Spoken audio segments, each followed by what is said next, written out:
I'm Kai Maal-King, and I will be asking my dad questions about his time skiing. So, how was it skiing when you were a child? Well, let's see. First time I went skiing, it was in my backyard.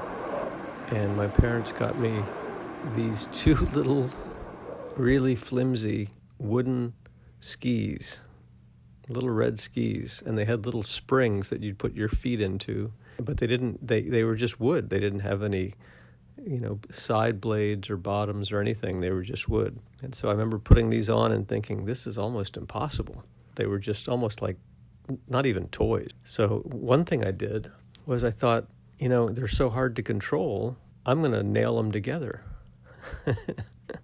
So I took a piece of wood, a piece of paneling, and I cut it. And I cut one for the front, a long one for the front, and then a shorter one for the back of the skis. And I nailed the skis so they would be together, so they wouldn't fall apart, they wouldn't come apart. And then I put a rope on the front of it to kind of hold the front end up so I'd stand on it. It was almost like a snowboard. I created a snowboard because I didn't know, there were no snowboards when I was a kid.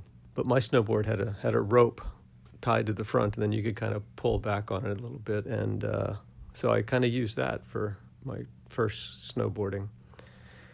But anyway, let's see. So after that, it was spring of 5th grade, and my parents said, "Oh, we're going to go skiing." And I said, "But it's warm." And they said, "Yeah, it's spring skiing. We're going to drive to Vermont." And I thought, well, this should be fun. So we drove up, and we all took a little ski lesson. And my dad could do it, and my brother could do it, and I could do it. But my mom, she couldn't do it. And she could only make left turns. No, I'm sorry. She could only make right turns. She couldn't make a left turn. And so she would go right, and then she'd have to readjust, and then she'd go right again. And so she really never, that was the first and last time she tried skiing. But I was hooked. I was so into it.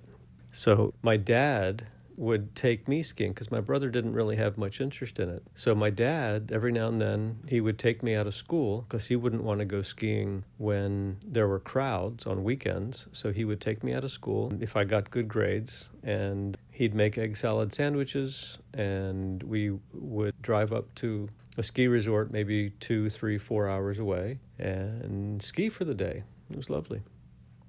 So yeah, I always enjoyed skiing.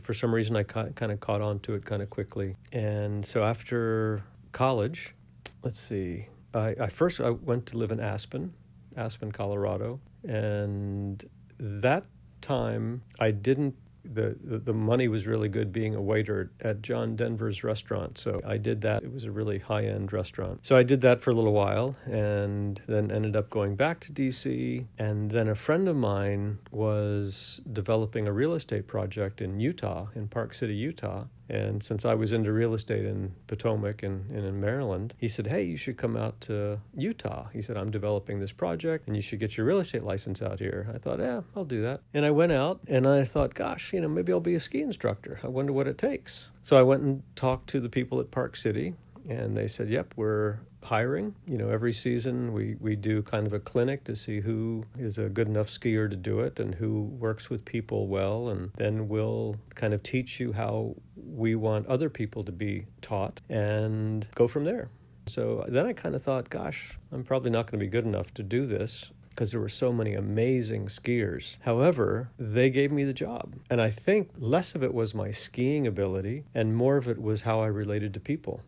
How I could communicate with people and teach people and work with people. So I think that was because there were people there that didn't get the job, and they were amazing, amazing skiers. And it turned out that, they wanted people that could ski, but they also wanted people that could communicate and kind of represent the ski resort well. And so I started doing that. And part of my day would be, usually some of my first classes would be in the morning, and I'd usually teach little kids. And then the afternoon, many times I either might have a kid class or an adult class, or I might do a private lesson. I also worked for a real estate company out there, and he had clients come in, and every now and then he would pay me to go out and take clients out and teach them to ski. One time I let's see, I had the CEO of IBM, which was a friend of his. So I worked with him for a little bit. I had blind skiers, people that could barely see. And so I'd put on a fluorescent orange vest,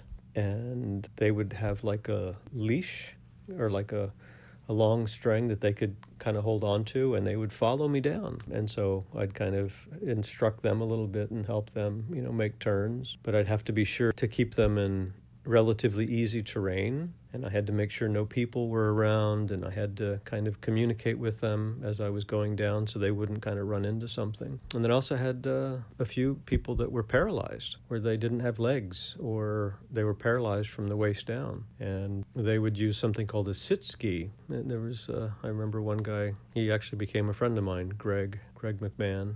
And he was actually an athlete, and he would do triathlons, and he was paralyzed from the waist down.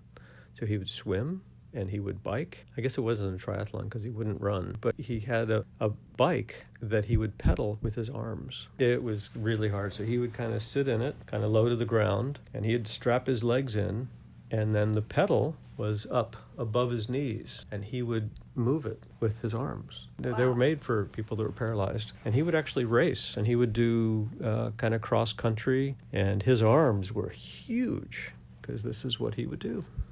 And he recently passed away a couple years ago. And then part of being a ski instructor, and one of the parts that really intrigued me about being a ski instructor was that the really expert ski instructors that had been there for 20, 25 years would take me out a couple times a week. I mean, it was mandatory, where many times a couple of days, instead of having a morning lesson, I would have a morning lesson, but I was the student. And I learned so much because it, had amazing instructors teaching me things. It was phenomenal. So being an instructor, it's all about learning. So you're learning, and you're learning to teach, and you're also then learning to become a better skier.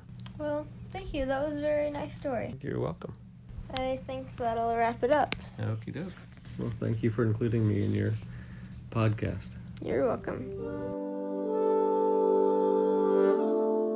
This has been Kai Maal-King, and thank you for listening to Kiwi Stories Podcasts.